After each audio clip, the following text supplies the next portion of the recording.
তৈরি হয়ে গেল সুস্বাদু গরুর মাংস রান্না। আসসালামু আলাইকুম, আশা করছি আপনারা সবাই ভালো আছেন। আমিও ভালো আছি। আজকে আমি রান্না করব মজাদার গরুর মাংস। এর জন্য আমি এখানে 2 কেজি পরিমাণ মাংস নিয়ে নিয়েছি। মাংসটা আমি সাইজ করে কেটে ধুয়ে পরিষ্কার করে নিয়েছি।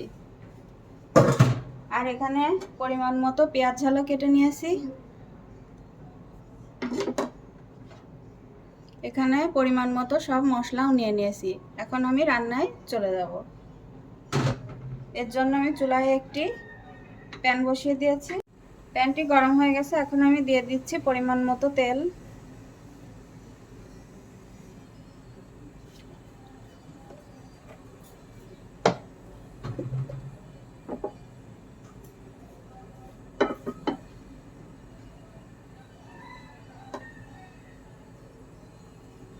এখন তেলটা গরম হয়ে গেছে। এর মধ্যে দিয়ে দিচ্ছি আমি পেঁয়াজ কুচি।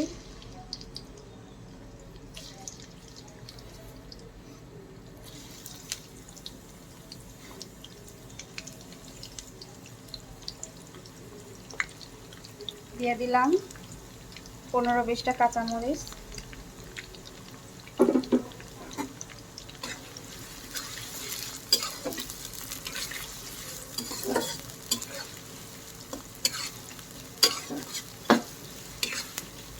এখন পেঁয়াজটা হালকা বাদামি করে ভেজে নেব।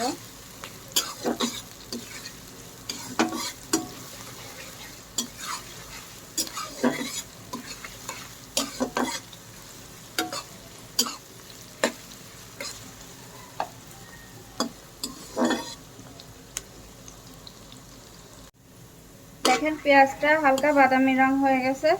এখন আমি দিয়ে দেব মশলাগুলো যাতে পুড়ে না যায় এর জন্য দিয়ে দিচ্ছি আগে সামান্য পরিমাণে পানি।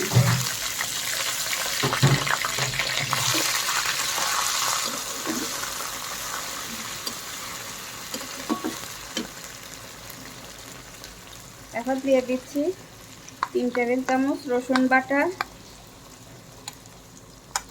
3 টেবিল চামচ জিরা বাটা, 3 টেবিল চামচ আদা বাটা, 3 টেবিল চামচ হলুদের গুঁড়া, 1 চামচ মরিচের গুঁড়া আর ধনিয়ার গুঁড়া।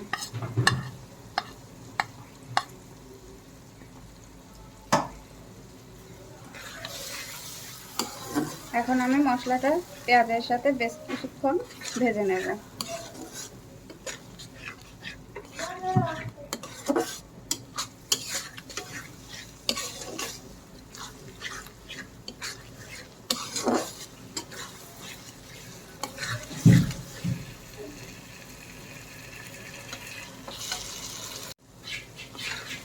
মশলাটা বেশ কিছুক্ষণ ভাজার পরে এখন দিয়ে দিচ্ছি পরিমাণ মতো লবণ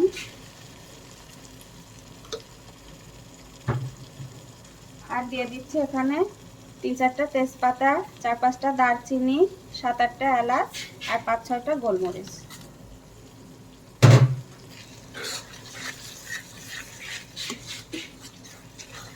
এখন মশলাটা আবার কিছুক্ষণ ভাজবো।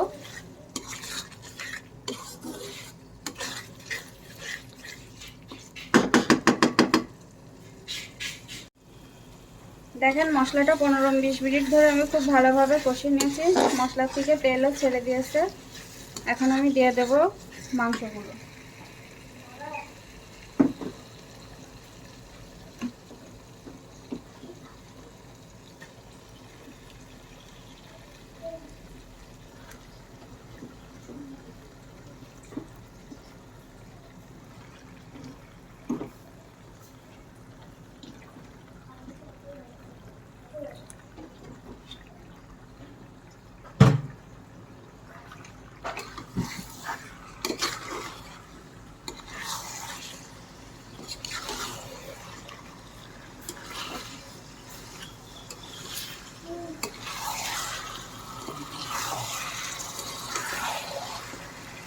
এখন মশলার সাথে মাংসটা খুব ভালোভাবে কষাবো।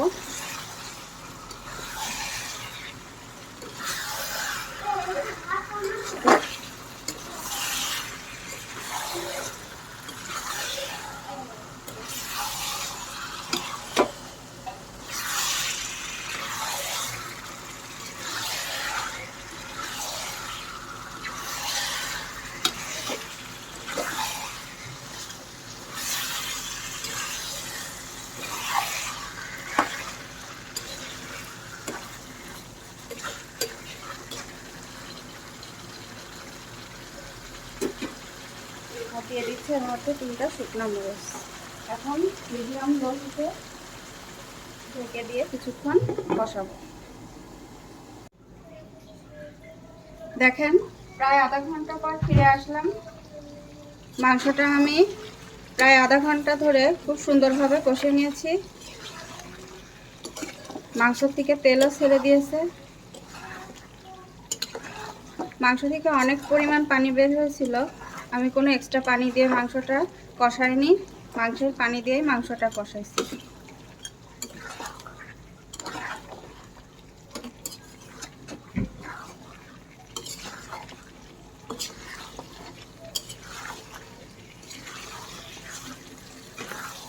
দেখেই বুঝতে পারছেন মাংসটা কত পারফেক্টভাবে কষানো হয়ে গেছে।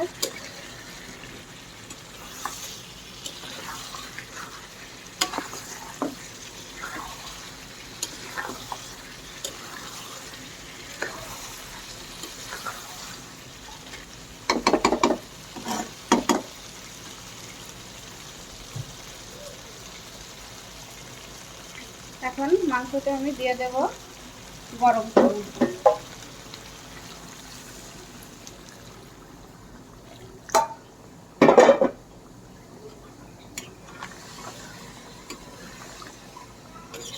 গরম পানি দিলে মাংসের টেস্টটা ভালো থাকবে।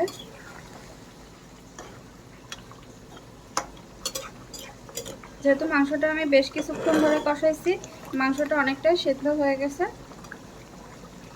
এখন এটুকুর মধ্যে আমি মাংসটা রান্না করে নেব।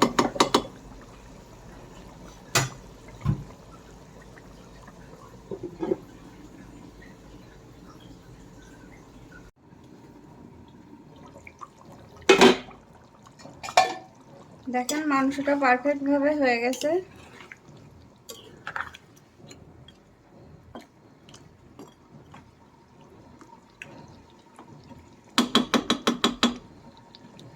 এখন আমি দিয়ে দেব গরম মশলার গুঁড়ো,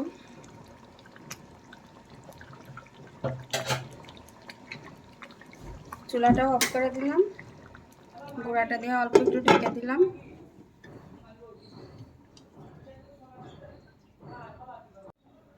তো আমার আজকের রান্নাটা যদি আপনাদের ভালো লেগে থাকে তাহলে অবশ্যই কমেন্টের মাধ্যমে জানাবেন, আর আমার চ্যানেলটি লাইক এবং সাবস্ক্রাইব করতে ভুলবেন না। আল্লাহ হাফেজ।